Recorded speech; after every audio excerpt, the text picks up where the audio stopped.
ends the Cypher. Prepare for another all-nighter. On the Talk of Chicago, 1690 WVON. Headlines. Well, they officially indicted Aaron Hernandez, which is really no surprise to anybody based on everything kind of leading up to that. 6 counts. That's a lot of killing. Well, obviously the murder of Olden Lloyd, and then obviously the other weapon charges that were involved in that, which is not shocking because of the amount of weapons and ammunition that was found in the flop house, so to speak. You know, this has been a case that has been meticulously laid out pretty well. I mean, I think they have gone the extra mile to make sure there would be no mistakes to be able to do the indictment properly. I think they handled this really well. They were mum about a lot of things. They didn't give out a lot of stuff. I think at one point there was a lot of misinformation that the media was reporting, because I think that the police department did a good job of making sure they didn't give anything up. So it was done well in this case. I think the Aaron Hernandez thing, this story kind of brings me, though, to a bigger, well, not really bigger, but more of a story that kind of came out this week about the NFL and them backing out of a documentary that they were supposed to be doing with PBS, with public TV. I don't know if you guys had opportunity to hear about that. They were supposed to be doing something about concussions and things, a little documentary, but apparently it had been Frontline, right? Frontline was going to run it.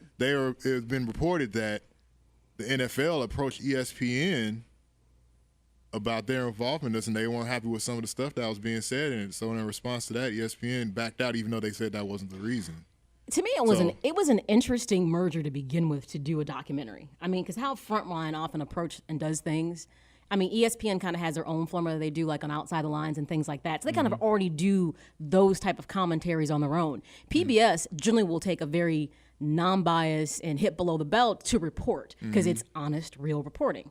I mean, they're reputable. I'm not saying that ESPN isn't, but they're not going to be biased, and they're not going to have any allegiance. I'm just saying they're not going to have any allegiance to the NFL. Yeah, so they're going to go for the story. So the fact that ESPN and knowing the history of PBS and Frontline even thought that was going to be the type of project to work together, they should have known that was a no-no. That they were going to end up in some gray areas that weren't going to be comfortable. But doesn't this remind you of that TV show they had back in the day, Playmakers? Playmakers. Yeah. And it's I think ESPN wants to go out there and wants to kind of do something that's kind of hard-hitting, but they have so many they're so involved with all the different leagues, is that the NFL can come in and basically strong-arm them. Yeah. They get a huge contract with them. Yeah, you do this, you know that's going to be gone, right? We can take it to somebody else. Fox Sports 1, that's coming up. Yeah, they'll have that. NBC, yeah, exactly. So that's the biggest thing.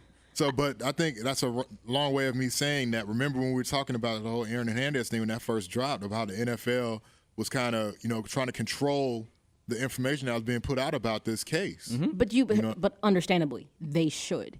When you are a business entity and you're dealing with any component of public relations that can be a nightmare, it is your job to do as much damage control as you can. Any smart company is going to do that. I don't have an issue with it, because the truth was going to come out one way or the other. But it made sense that they handled it the way that they did. Even the way that the Patriots handled it made a lot of sense to me. They didn't make any sweeping statements or anything. They kind of just stepped back and let some initial things roll out. And then when there were some clear-cut things that they could actually speak upon, then they did what they needed to do. They handled it properly. No, I was going to say, but does that mean that the journalistic integrity of ESPN and PBS should be compromised?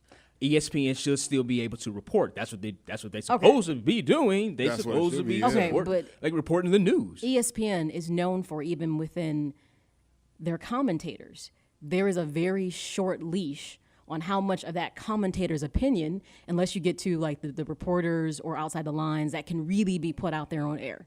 They're very tight with that. So when they do put on shows like, with Stephen A. Smith, that's the one time that those opinions are not that of ESPN. It's Stephen A. Smith, even though he's on the show. Right. That's the one time they step out on the ledge and be a little edgy. But even with their commentators, they don't really express their real opinions about anything. I wonder how they feel about that, though. Well, that's why some people like Dan Patrick leave, so that they created their ability and their following, and now they can go off on their own and do their own show, because it becomes, I know people who work for ESPN, and they said it just, in regards to your opinion, it really gets scaled back a lot.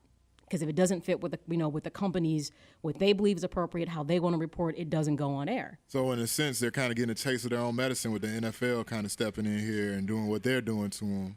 and then they're forced to back out. You know, they want to keep their relationship, even though, like I said, they're saying that that's not true. But it probably is true. Yeah. It is probably definitely true, but I can't believe that they didn't see that that was going to be an issue coming down the road.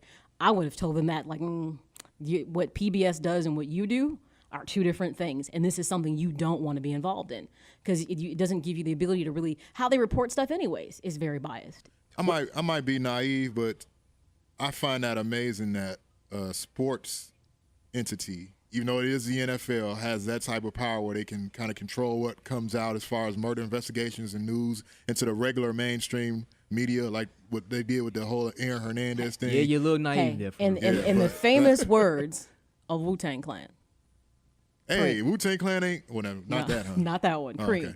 Cash rules everything around me. That's right. The bottom line is the NFL is a business that generates billions of dollars. Yeah. You better believe their influence goes a lot of different directions, from obviously player personnel to how the league is represented in the media to if there's criminal investigation taken, we get in there and squash that. Can we keep that up? I mean, of course, because any good business entity is going to want to have as much control and keep their brand as clean as they possibly can.